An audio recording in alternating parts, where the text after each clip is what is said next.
Hello, and welcome back to our 8th day of 50 Days with God. Choosing an ideal spouse is not an easy task. But if you stay with us, we will help you how to choose the ideal spouse.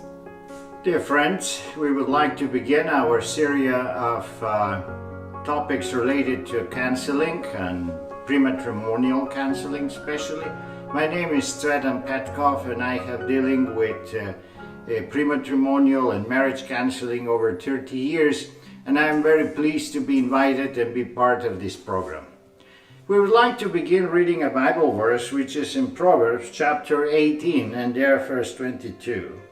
Who's find a wife findeth the good things and obtained favor of the Lord. This Bible verse let us understand that marriage is in favor of the Lord. It's in favor and it is the will of God.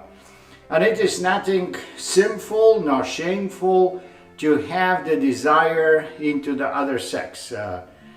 Boys looking for girls and girls looking for boys because they have a natural attractions given by the Lord according to this Bible verse. And they wish to become partners. They wish to create these wonderful things which is a marriage.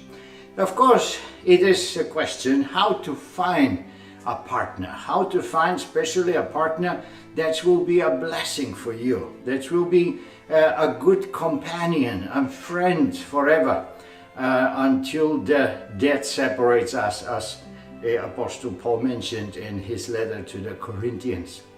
So the title of this subject is How to Find Ideal Partner. The title is a little misleading because we will not find ideal partner. It is impossible to find ideal person in this world just because the Bible says that each one of us, every one of us have sinned.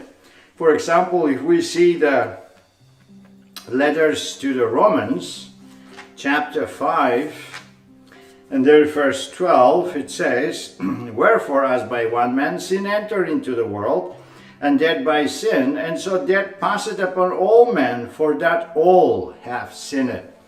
The sin have damaged everyone, and to find an ideal person is an idealistic thinking, which actually will not face a reality, and we will always find some fault in the other person, no matter how much we look for.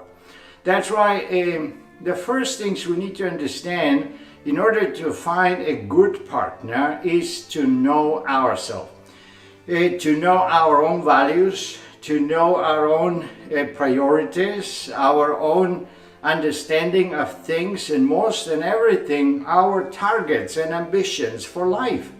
Where do you want to go? What do you want to do? Let's say that you want to travel from Florida to California and cross the United States. And you want to find a partner that's accompany you. The first things you need to find is a person that also wants to go in the same direction where you are going. So that's why before you look for somebody else, it's good that you analyze and evaluate yourself.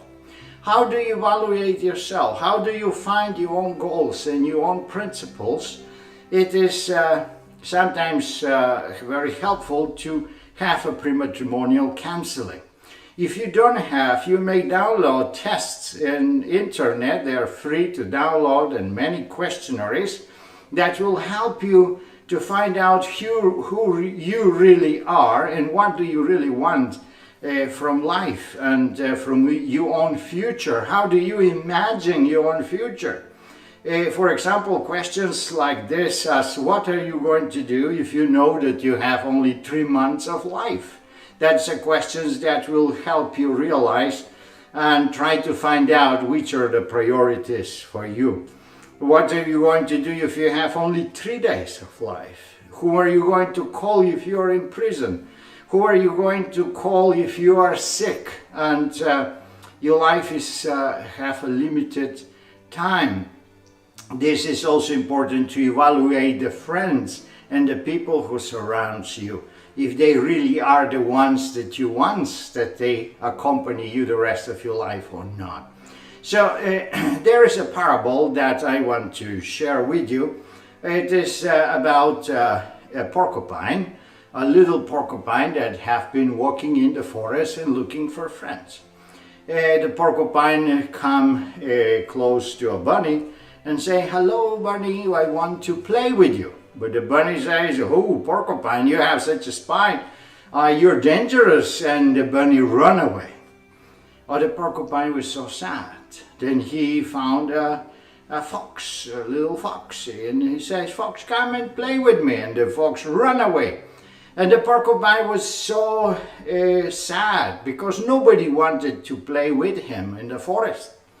One day he found another porcupine, and the other porcupine was looking so terrifying for him and say, "Oh no, you're so terrible, you have so many spines on you, and you're so frightened to me." Then the elderly porcupine brought him to the river so that he could see his face in the water, and he became frightened by the picture he saw because he has so many spikes on him.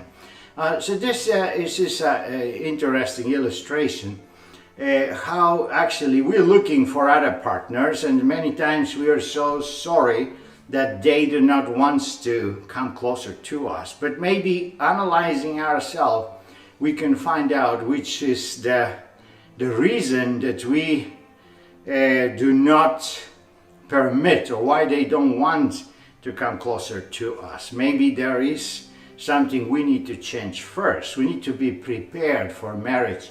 We need to purify and polish our way of dealing with other people. We should not be too rough. We should not be violent. We should be more tolerant. We should be more lovely. And that will help us, obviously, to connect with others. There's another very important principle in Bible, and we can find this in the letter to Corinthians. And we can find this in Corinthians chapter 6, verse 14. "Be not unequally yoked together with unbelievers, for the fellowship had righteousness with For what fellowship hath righteousness with unrighteousness, and what communion hath light with darkness?"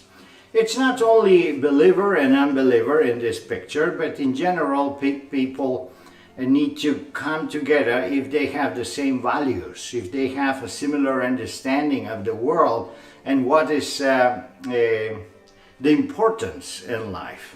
I want to present you here another parable, and this is related to a story, a fiction story of a farmer boy that in ancient time was presented a competition. The king make a competition who is capable to fire a bow and win the competition, and the one that win the competition will marry his daughter, the princess. So that shepherd boy, or that farmer boy, he was so good in firing a bow and arrows, so he win the competition and he married the princess. And he was so happy, and he was handsome and strong and nice looking boy. So he took the princess and brought her to his farm. And day by day they passing by, and they had a lovely relationship. However, the princess looked kind of sad. So the boy was thinking, how can I please my wife, the princess? So he was thinking, well, I have my farm, and maybe I need to do more potatoes. I need to farm more fruits. So he make efforts, and he brought to the princess a big pile of potatoes and say, look how many potatoes I farmed this year. And the princess was look at that, oh yeah, that's nice, but she continued to be sad. So then the farmer say, what shall I do to make my wife happy? Maybe I have to provide more tomatoes. And then he brought more tomatoes, and the princess continued to be sad. One day the boy says, look, my dear wife, what shall I do to make you happy? And she says, look, I understand you're bringing potatoes and tomatoes. That's so important. I mean, food is so important. But you know why I'm sad is because I'm used to in palace to listen to music every day of the most precise musicians of the whole kingdom. And they will perform poetry and theater in our palace. And I'm used to this kind of things, and that's what I'm missing. So what this parable is about is that if there is difference of values and difference of needs, there will be obviously a big difference of opinion and priorities. Obviously, potatoes and tomatoes are very important for the household, and the boy was very practically thinking.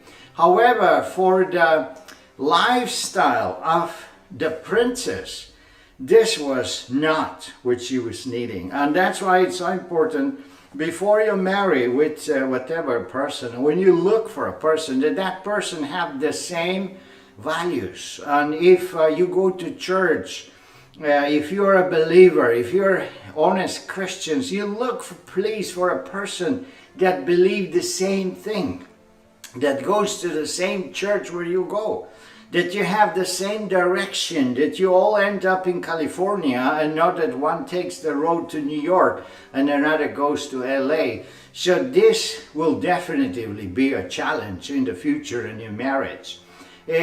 Also, it is very important to have the level of understanding, education, and interest, to read same books, to have the same ideas, to like the same conversations, to have a general evaluation of the world that makes you unite and not disunite.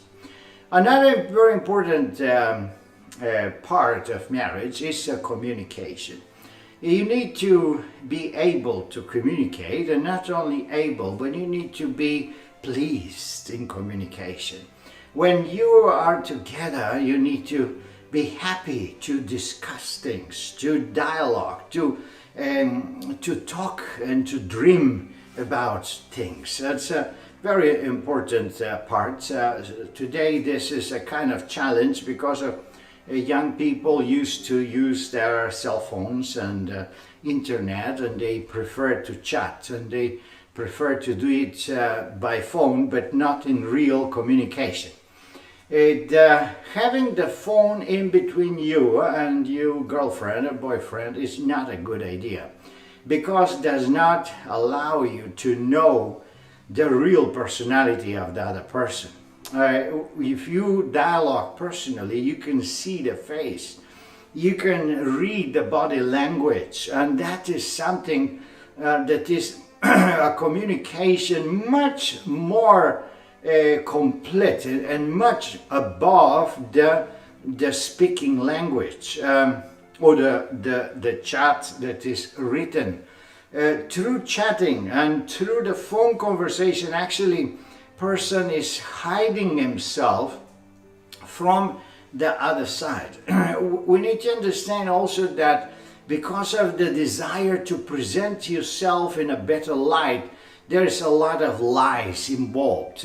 According to psychology, there is about 37 lies that we communicate to each other when young people come together in the first 15 seconds. Let's say that one of the very common lie is if you have a little belly, you click it so you look more sportly and better. You can increase a little bit your salary if you're talking about that. You can present yourself in another way, as educational wise or status wise. There's a lot of lies that girls and boys are sharing with each other, is because they want to present, they want to show up in a better light. And if you don't have this personal communication and presence, you may be easily deceived. It's interesting that the experience of American soldiers that have been in Vietnam. And when the war came to an end, some soldiers have taken Vietnamese girls, married them, and brought them to the United States. Most of these people, they didn't speak or they didn't knew the Vietnamese language, and the Vietnamese girls, they didn't know the English language. So they were not able to communicate. What happened is that the marriage was running perfectly the first 2 years, because there is another element very important, that a man and women, we intend to idealize the other person in which we fall in love. The American soldiers idealized the Vietnamese girls because they couldn't speak with them, they couldn't know who they are, so they imagine, or they become in love with the imaginary picture of the girl. Same way the girl imagine and create a bubble imagination in her mind who her husband is, but these pictures have nothing to do with the reality because they couldn't speak with each other. About 2 years later, when the girls learn English and then their husbands could know the reality of their wives and the wives of their husbands, they sadly divorce. And this could happen if you, by your imagination, picture you supposedly future wife or your girlfriend or boyfriend, and that is not the truth. That's why we need to communicate directly. Another very important point we need to understand if we're looking for a partner for all our life, the rest of our lives, is that there is another delusion that can betray us, and this is the distinguish between lust and love. Lust is actually the desire to satisfy our sexual desire. Every young man, every young girl have these sexual desires, and there are sexual signs that trigger a lot of positive reaction, and the part of the body of the girl and part of the body of the boy, they have this attractive elements. That's why many girls, they like to show up their breasts and they want to have their pants as closer to their body as possible, because these elements trigger this sexual emotion and attraction and the other sex, and they become immediately a center of attention of the boys passing by. They look for them and they make signs and they try to to communicate with them, and this makes them feel like important. Very wrong approach. Why? Because the lust is something that is easily satisfied by the first several occasions of real sexual relationship, then love is gone. And the passion and lust are very deceitful. They can look like a love. You can be very attracted by a boy or a girl, but that's not really love. Love is something totally different. Love lasts forever. It's very pleasant attraction. And there are different ways to realize what is lust and what is love. The lust guides us or push you to a sexual to sexual nearness. The boy, he's looking to touch the girl, to embrace her, to kiss her, to grab her in the dark place, to obsess her. And similar, the girl also, she's attracted by the external appearance of the boy, and she looks for the same thing. The opposite, the real love, is not related to sexual lust, but it's related more so to please the other, to give a gift, to spend time together, to talk, to have an intellectual interchange. And that's make you rich, and that makes you happy. Not the sexual relationship. The goal is not to reach into the bed and lay together and grab each other, but the relationship, the goal is an intellectual pleasure of communicating, talking, and having nice conversation, uplifting conversation. Especially if you are a religious person, if you go to church, it's very important that you have religious conversations, that you exchange Bible verses, that you enjoy analyzing the sermons of the pastor, no matter which church you go, that you really enjoy Bible studies and going to church and enjoy these church activities which are spiritual and enriching you spiritually. If you're not, perhaps education, perhaps certain intellectual exercise, analyzing a book together, this will bring you forwards, and it really bring a nice friendship into your relationship.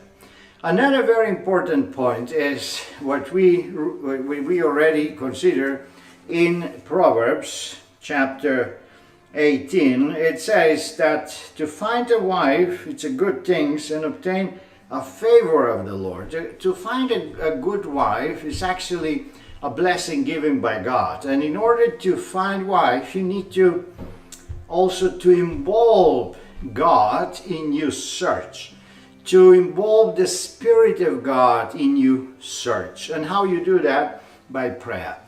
You need to take time, study the Word of God, and look for what is the wife, the virtuous wife. There is an entire chapter in the parables that describe the wife that is blessed by God. And also you can find also who is the boy that pleased God.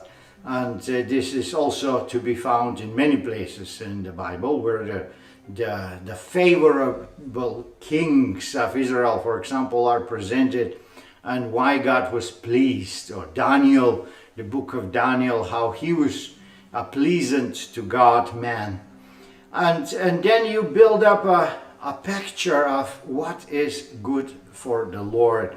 Then you can pray and ask the Lord to provide for you a husband and wife that's really fit you and will accompany you through the journey of life. And I can tell you that the journey of life, it's very important. Imagine that if you find a job, you can be a few hours a day and at work. If you need to travel, you will be a few days out of home and you will be there. But the rest of your life you're going to spend at home. And at home is when you're going to have your wife, your husband. At home you're going to educate your children. That is your future. That is the most important decision you're going to take for your life, to find a partner to accompany you through the journey of life. May God bless you and give you the right choice at the right time. And I'm sure He will. If you pray, if you evaluate yourself, you find out your own identity, so you can easily choose a partner to accompany you. If you find also your direction, where are you going, what you want to do with your life, then you can find a partner to accompany you. And then you need to evaluate if you really are pushed and motivated by lust and passion, or you're really in love with a certain person. You also can do this and be helped by praying to the Lord. And I'm sure in this way you will be successful. Amen. Loyalty and purity are two great characteristics to look for in a spouse. It was such an interesting topic, and especially for the young people. Now, in the next video, if you join us, we will have another very captivating topic entitled The Young Winner.